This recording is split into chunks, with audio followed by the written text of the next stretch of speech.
Hey, did you guys hear about this? It kind of slipped under the radar, but the backup quarterback for a lousy NFL team didn't stand for the national anthem of a preseason game. Actually, multiple preseason games, but no one noticed till the third one, to protest America's systemic racism. There's a lot of things that need to change. One specifically is police brutality.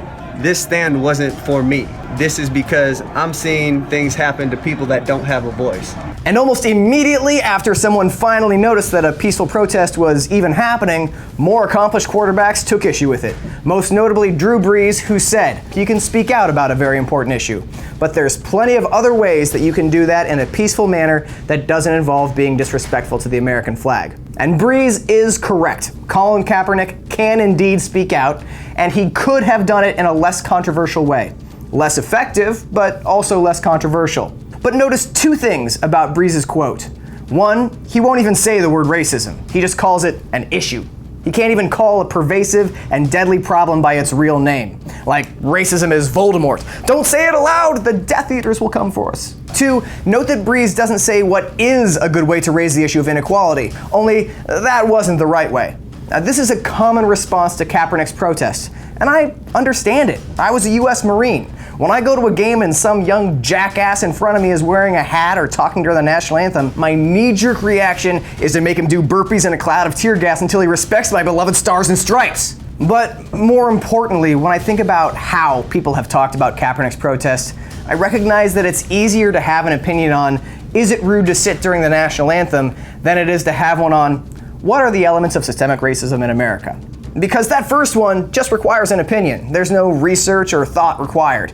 And once you've written off Kaepernick for his method of protest, you can conveniently ignore his message. Now, this is emblematic of the way we dodge the conversations we should be having in this country.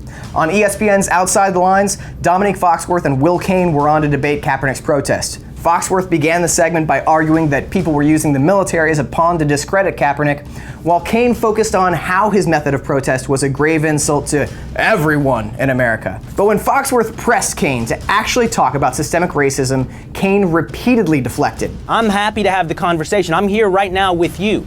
But here's my problem. When you make that kind of offensive gesture, you have a burden to make your case. If Colin has provoked a conversation, which I'm happy to sign up for, until we pin down exactly what kind of oppression we're talking about, we actually don't find a solution. Yeah, I'm willing to have a conversation about this supposed racism. In fact, I'm here to talk about it right now, just as soon as Colin Kaepernick details 3 centuries of inequality and locates the one specific problem he wants me to fix. Come on, that's not a conversation. It's a game of rhetoric where the team that's ahead keeps changing the rules until the clock runs out. And it happens every time we face a difficult conversation in this country. Racism? This isn't the time or place to talk about that. Mass shooting? Let's not politicize these deaths. A morally questionable war? I support the troops. Now, these are the palliatives that steer us away from resolution. Band-aids tossed in the general direction of wounds that need stitches. But enough about the Stefan Urkel version of Tucker Carlson. Let's get back to what Drew Brees said. Now, I've been on 5 USO trips. I have a pretty good understanding of the things that they go through. And listening to my grandfather talk about World War II, that gives me a heightened level of appreciation. My grandfather. Drew Brees does an excellent job of presenting his American experience, in which the flag represents the military that his grandfathers fought in. But Kaepernick's protest isn't about Drew Brees. Cap's not sitting through the anthem to disrespect what our grandfathers did 70 years ago. He's doing it to protest racial injustice in this country right now.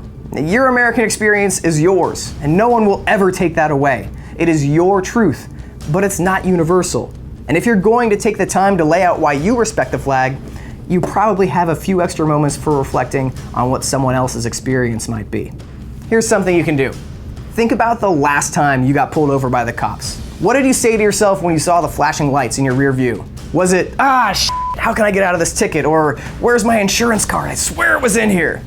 Or did you think, what do I need to do so I don't get shot? And whether you realize it or not, the color of your skin shapes how you experience the world, how you experience America.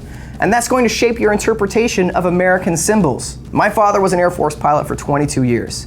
My mother volunteered as an Arlington lady, one of the women who attend the funeral of every service member buried in Arlington National Cemetery.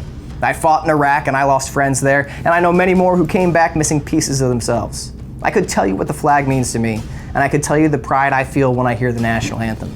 but it's not about me. It's not about the military at all, or why this kick-ass flag even evokes the military instead of, say, our religious experience of a national park system. It's amazing. It's not about Colin Kaepernick's white adoptive parents, or the money he's made playing football, or the erosion of his skill on the field. It's about what Colin Kaepernick feels as a person of color in America.